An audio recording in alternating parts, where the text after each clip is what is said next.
Hello YouTube, it's Life here with Hobbies of Man once again, and today we are doing another manga review. Today we are going to be reviewing Delicious in Dungeon volumes 1 through 5. And here are the covers. There's volume 1, there's volume 2, here's volume 3, here's volume 4, and here's volume 5. Now, what to say about this series? So, this series is, like I said, Delicious in Dungeon, and it's written by Ryoko Kui, and published by Yen Press, as you guys can see right there. Now, this series is a seinen series, and the genres here are cooking, comedy, and fantasy. And it does not currently have an adaptation. I'm guessing that it's because it doesn't really fit into a standard genre of like anime. Like, it doesn't really fit like the laid back camp shibeki kind of genre. I think I said that wrong, but that kind of like slice of life genre. But it also doesn't really fit the action fantasy genre.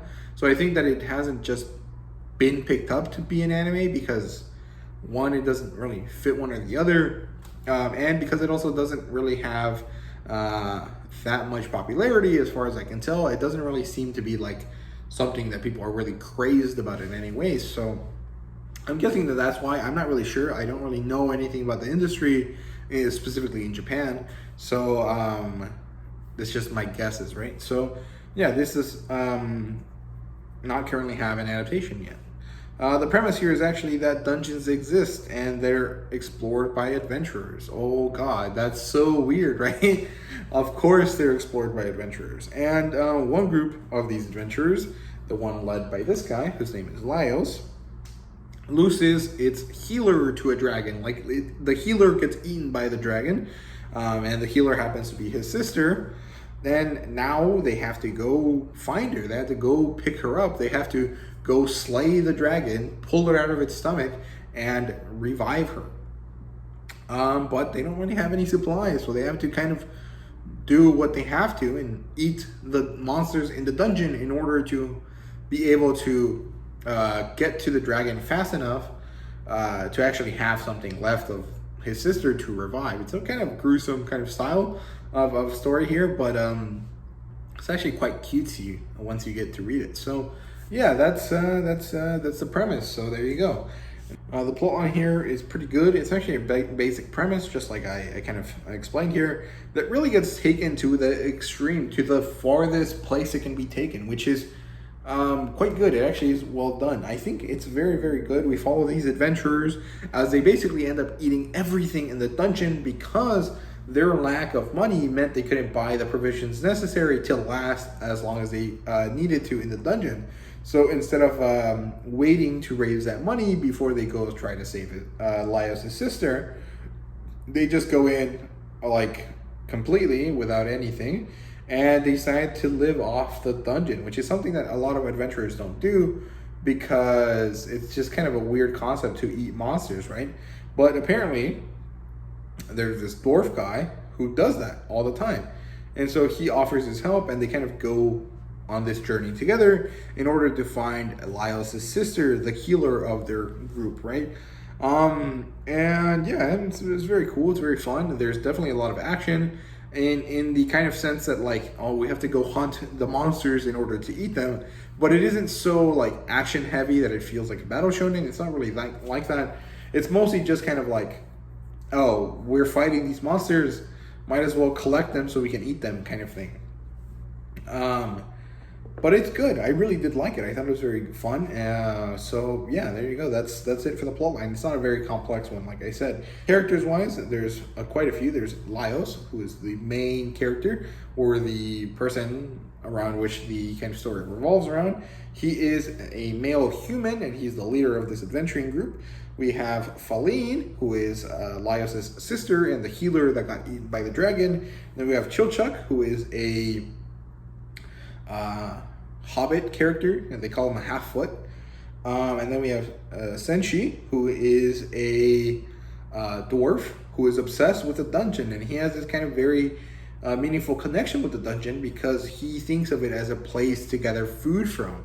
And so he has this very kind of give and take relationship with it that is kind of very interesting. And it actually is kind of the best character in the series. And then we have Marcille, who is a elf, wizard, mage, sorcerer kind of character.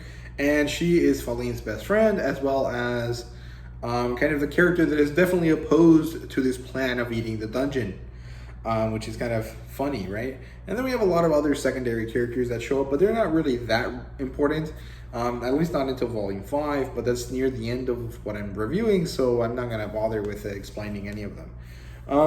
But yeah, that's it for the characters. There really isn't too much here. I mean, besides their fantasy races, everything else about them is kind of not too complex. Laios is a normal kind of straightforward guy. He's kind of weird and awkward because he really is interested in the dungeon, but he's not really a bad person by any means.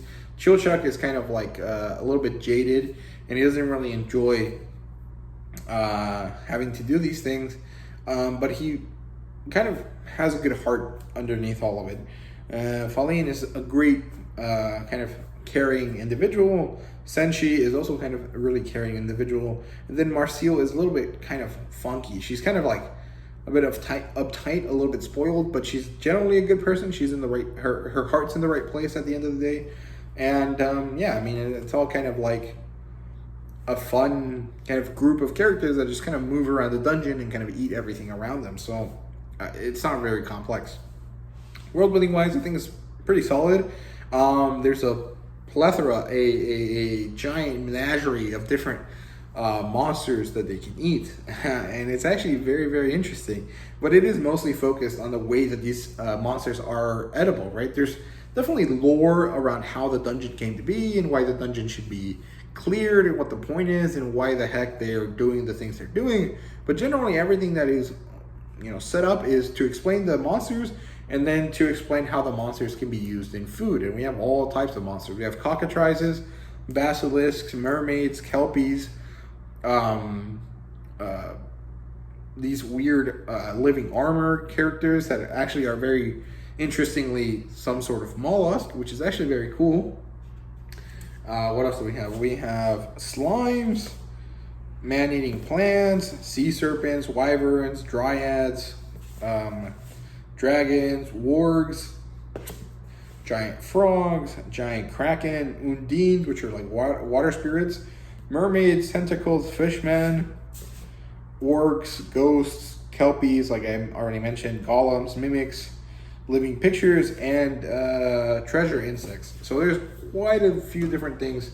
Very, very interesting, like plethora of animals and creatures to eat, and it's very fun. I actually really enjoy that the world building aspect of this also goes into how to use the, you know, fake food in a way that actually is useful to a real life cook. If you actually take the kind of ideas that are mentioned a lot of times in this kind of stuff and you use them to cook real food, they actually end up working quite well, right? I mean, a lot of this is based on actual cooking and actual kind of cuisine and kitchen etiquette and stuff like that. So it's actually very, very interesting, and someone that knows about that stuff is really going to appreciate it. I really appreciate it. And although I'm not really the best cook ever, I do really enjoy cooking, and so I know quite a bit about it. So I really do like that. Art-wise, it's good. It's not my favorite art style by any means, but it is actually enjoyable. I think it's kind of simple, but it kind of lends itself to kind of funny gags. It's actually a lot wordier than you would expect. So if you don't like reading too much, don't do it. Don't really pick this up, but it is quite good. I actually do like it a lot. Fan service wise, there really isn't any, so this is a safe title. I think there's some amount of fan service that you could say from the mermaid characters and the dryads because they're naked, because they're monsters. But it isn't really ever played up as like, oh, look at the sexy characters. It's not like that. It's just kind of like, it just happens that they have their boobies out. So there you go. It's kind of non-sexual nudity. So that's it for that, I guess. Rating wise, this is a 4 out of 5. I think it was very interesting, very well done, but it didn't really ever blow my socks off. It didn't really ever show me that, you know, there was something special there. And I think that if this was the first cooking manga that I read, this would have definitely been a 5 out of 5. But because I've read another cooking manga that I actually really liked quite a bit more because the art is better, even if the kind of premise isn't any different. That's why I can't give this a 5 out of 5. Now, it's really enjoyable, so I definitely recommend it. I think that if you like cooking manga, you should pick this up. Or if you want to get into cooking manga, you should pick this up. But the title that I was talking about that is very similar, but slightly better, is Drifting Dragons. Now, that one has kind of the same idea. You know, we want to eat these things. But in fact, it's only about dragons. The setup in the world building is quite different. It's about these people that go into a ship, and it's kind of like analogous to whale hunting. And it kind of has this kind of, I don't know, complexity to it that isn't really prevalent here in Delicious in Dungeon.